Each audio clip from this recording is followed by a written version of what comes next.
Welcome into Point Blank, brought to you by Fitz Roofing. I'm Jack Brain with Sports Map Houston, and I'm with Joel Blank of ESPN 97.5 and 92.5 in Houston. If you have not already, please hit subscribe, like, comment. It's all great stuff.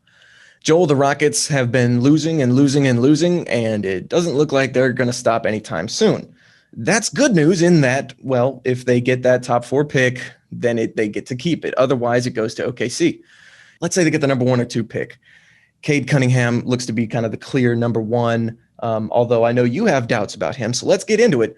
If they get a number 1 or 2 or 3 pick and they go with a Cade Cunningham or an Evan Mobley or a Jalen Suggs, maybe compare some of those players and how they would fit with the players the Rockets already are trying to build around in, like Porter and Wood and those guys. Sure. I think we draw the line at 3, Jack, because I think for the Rockets and the fit for them, they can't wait for Green and some of these kids to develop in 2, 3, 4 years.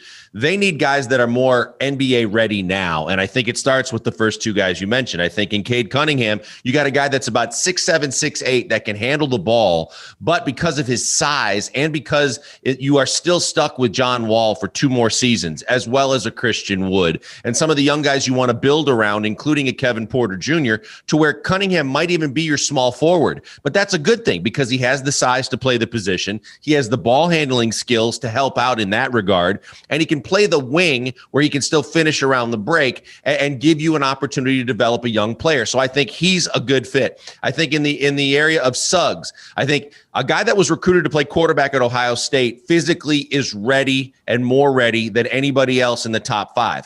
I think the fact that he played point guard is something that you can work with because you have a mentor in John Wall for at least the next 2 years. And even if you can't move John Wall, he can learn from Wall and you can still kind of slowly develop him along the way. In the area of Mobley, that's one where I would have some more concerns because unless you feel like he's really going to develop and fill out in the next year or 2, he might be 3 years away. He might be more of a project. And you already have Christian Wood, who's an undersized but over-talented small forward / center.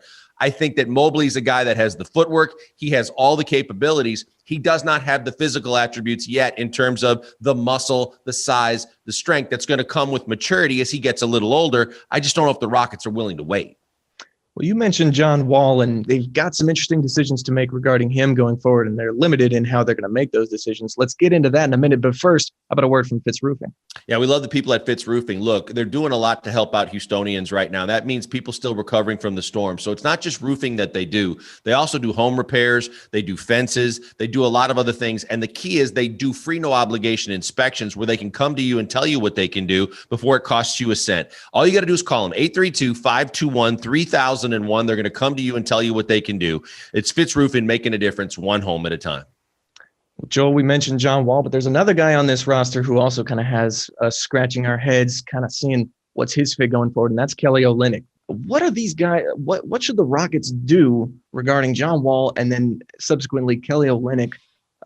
Let's say they draft a Mobley. Where does Olynyk fit in there? I think the key with Kelly Olynyk is, does he want to be here? Because he's going to have choices. If he wants to play for a championship contender, there are going to be teams knocking on his door. If he wants to continue and be here, then the Rockets need to have that dialogue and go, that's the kind of guy that I need playing in our system at the 5 to support Christian Wood, to develop if you get a young big player to go into your system and into your rotation. He's the kind of guy that can help there, but also productively can give you points and rebounds and defense, which you need, and he can make the 3. So I think he's a guy you want to actively pursue, but it's going to be up to him. In the case of Wall, it's a totally different story because I don't think there's a team in the league, and I know OKC and the Knicks could actually trade for John Wall, but why would they? No matter how good he is and what he's got left in the tank, he's not worth $40+ million a season for 2 more years. I think it's going to have to be a buyout discussion with John Wall. He's the guy that said with Harden gone, it's going to be my franchise now. Well, it's part of being your franchise, John, and being a leader. You have to be on the floor. You have to be willing to groom and get the young players more involved. I've seen him time and time again look off a Christian Wood and not hit him when he's open. He needs to develop a Porter Jr. more. And if he's not willing to do those things, or he truly wants to try and catch on with a winner, he's got to do Tillman and Fertitta a favor and give back some of that salary, because unless he's willing to eat a good portion of the salary, or at least a solid number, then it's not going to work for either side, because he's not going to get another contract that makes up that money. And then he just wants to truly win. And that means enough for him to give up about $10 million, I would guesstimate. Otherwise, he's going to have to suck it up and play and do what the Rockets need him to do. Be a leader, groom a young player, and still be somewhat productive on the floor. Those are choices that's going to be in both players' hands. Olynyk, whether he wants to be here or not. John Wall, whether he wants to go through that or not, and how much he's willing to give up to get out if he does want to try and play somewhere else. Those are interesting decisions along the way, and it's not just in the Rockets' lap, it's in the players' lap as well. Well, and I don't want to entertain the idea, but I guess we do have to talk about it. The nightmare scenario, the ping pong balls fall the opposite way, and Oklahoma City ends up getting a real good pick, and the Rockets end up with nothing. What do you do from there? You freed up all this cap space with all these expiring contracts through the Harden trade. What are you going to spend that on? Who's the free agent out there that's going to fix the Rockets?